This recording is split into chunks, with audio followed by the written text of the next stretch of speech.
የበርበሬ ደብረ ምህረት ቅዱስ ሚካኤል ቤተክርስቲያን በተአምራት የተጠበቀ በፈተናዎች አልፎ እምነቱንና ታሪኩን አጽንቶ የያዘ እንደ ኤደን ገነት በበረከት የተሞላች ቅድስት ስፍራ አዳም ጥሏት የወጣትን ያችን የለመለመች ኤደን ገነትን የምትመስል ውብ ሀገር የቤተክርስቲያኗ ግቢ በሚበሉ ፍራፍሬዎች የተሞላ በወረዳው ከሚገኙ ቀደምት ቤተክርስቲያኖች መካከል ይህ የበርበሬ ደብረ ምህረት ቅዱስ ሚካኤል ቤተክርስቲያን አንዱ ነው። ሚካኤል ሚካኤል ደደቤኖማ ኡልፋተ መቃንኬ ጋዲሰ ናፍተኤ አርጌራ ኮቾኬ ባህራን ዮዱበቶ ደጋሃን ነምኒ መርቶ አጃኤባ ድንቅ የዚህ የተቀደሰ ስፍራ ታሪክ የሚጀምረው በ1940 ዓመተ ምህረት ነው። በወቅቱ አቶ ቱሬ ቦኩ የተባሉ ደግ ባላባት ቤተክርስቲያን እንዲመሰረት በማሰብ በግምት ወደ 10 ሄክታር የሚጠጋ ሰፊ መሬት ለክርስቲያኖች በወደደ ልባቸው ሰጡ። በመቀጠልም ልጅ ከበደ የተባሉት አባት ከፍተኛውን ድርሻ በመውሰድ ቤተክርስቲያኑ እንዲቆረቆርና የሊቀ መላእክት ቅዱስ ሚካኤል ታቦተ ሕግ ወደዚህ ስፍራ እንዲመጣ ትልቅ ተጋድሎ አደረጉ። ከዛም በወቅቱ ለመጀመሪያ ጊዜ የሳር መቃኞ ቤት ተሰራ። ከተወሰኑ ዓመታት በኋላ ደግሞ በቆርቆሮ ወደ ተሰራ ቤተክርስቲያን ሊቀየር ቻለ። ብትዘገይም የሚቀድምህ የለም፣ የነገሩህን ጌታ አትረሳም። ከተነገረው በላይ ነህና ላንተ ይሁን ክብር ምስጋና። ከተነገረው ጊዜያት ነጉዱ። በ1969 ዓመተ ምህረት በነበረው ሀገራዊ ግርግር ወቅት በሶማሌ በኩል የመጡ ታጣቂዎች ቤተክርስቲያኑን ለመዝረፍ ወደ ግቢው ዘለቁ። አጥፊዎቹ የቤተክርስቲያኑ ቆርቆሮ ላይ ወጥተው ለመዝረፍ ሲሞክሩ ግን ያልተጠበቀ ድንቅ ተአምር ተከሰተ። ያልታሰበ የንብ መንጋ ከየት መጣ ሳይባል ከስፍራው ደርሶ አሸባሪዎቹን አባረራቸው። ለታሪክም ምስክር ይሆን ዘንድ የንብ መንጋው አንደኛውን አጥፊ እዚያው ከቦት እንደገደለው የታሪክ ድርሳናት በግልጽ ያስረዳሉ። የአምላክ ስሙ ላይ ታትሟል፣ በሚፈሩት ዙሪያ ይሰፍራል፣ ያድናቸውማል። ሚካኤል ሚካኤል የአምላክ ባለሟል ሊረዳን። ሆኖም ፈተናው በዚህ አላበቃም። ከጊዜያት በኋላ ማለትም ረት አካባቢ ዳግም የዝርፊያ ወንጀል ተፈጸመ።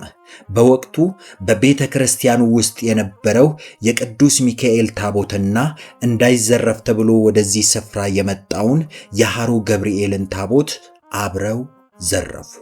በኋላ ላይ የቅዱስ ገብርኤል ታቦት በእርሻ ውስጥ ተጥሎ ተገኘ። የቅዱስ ሚካኤል ታቦት ግን ሊገኝ አልቻለም። ሀገረ ስብከቱ የጠፋውን ታቦት ሊተካላቸው ሲል ደግሞ ሌላ አስደናቂ ክስተት ተፈጠረ። በሀገረ ስብከቱ የሚካኤል ታቦት ይታጣል። በዚህ ጊዜ ሀገረ ስብከቱ የቅዱስ ፋኑኤልን ታቦት ሰጣቸው። ካህናቱም ነገሩን በውስጥ አዋቂነት ይዘው ለተወሰነ ጊዜ ሲገለገሉበት ቆዩ።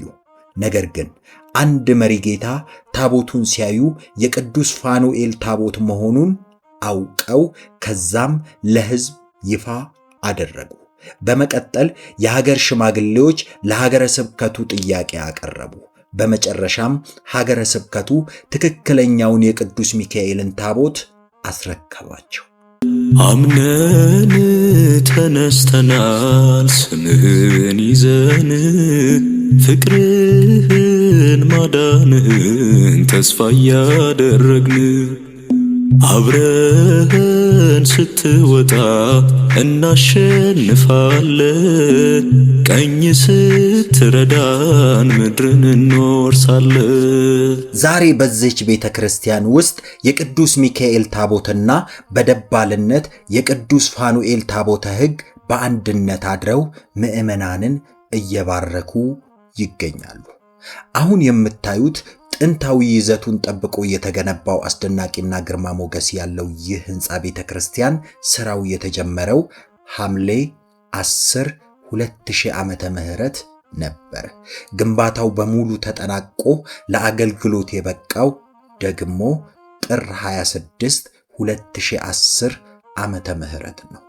ይህ የምትመለከቱት ደሳሳ ቤት ደግሞ ይህ ታላቅ ህንጻ በሚገነባበት ወቅት ታቦተ ሕጉ ጊዜያዊ ማረፊያ እንዲሆነው ተብሎ የተሰራ መቃኞ ቤት ነበር። በኪሩቤል ላይ የሚቀመጠው ዙፋኑ በእሳት የተከበበው የእንተ ይዞ በክንዶቿ ላይ ዳግሜ ቴዋን ዳግሜ ሰማይ አየም ተይዞ በክንዶቿ ላይ ዳግሜ ቴዋን ዳግሜ። በዚህ ቦታ ህዳር 12 የመላእክት አለቃ ሆኖ የተሾመበትና ቅዱሳን መላእክትን አስተባብሮ ዲያብሎስን ያሸነፈበትን ዕለት በማሰብ ሰኔ 12 ደግሞ ቅዱስ ሚካኤል ባህራን የተባለውን ሕፃን ከሞት ያዳነበትንና የበረከት መልአክ በመሆኑ የክረምቱ ወራት ሲገባ ምሕረትና በረከት የሚለመንበት ዕለት በመሆኑ በታላቅ ድምቀት የንግስ በዓል ይከበራል። እርሶም በእነኚህ ዕለታት ወደ ስፍራው በመምጣት አስገራሚውን የባሌን ተፈጥሮ እየተመለከቱ የቅዱስ ሚካኤልን በረከት ይቋደሱ በማለት የዛሬውን ዝግጅታችንን ጨረስን። የመልአኩ በረከት እና ረድኤት ከሁላችን ጋር ይሁን፣ አሜን። ቻናሉን ሰብስክራይብ፣ ቪዲዮን ላይክ ማድረግ አትርሱ። ይቆይ። እንደምን ወደደኝ ምን አግኝቶ ከኔ ሕይወት ያደፈነው የገባው ኩነኔ እርሱ ግን ጎበኘኝ በማዳን አዋጁ ስሙን አተመብኝ አደረገኝ ልጁ ዝናውን ሰምቼ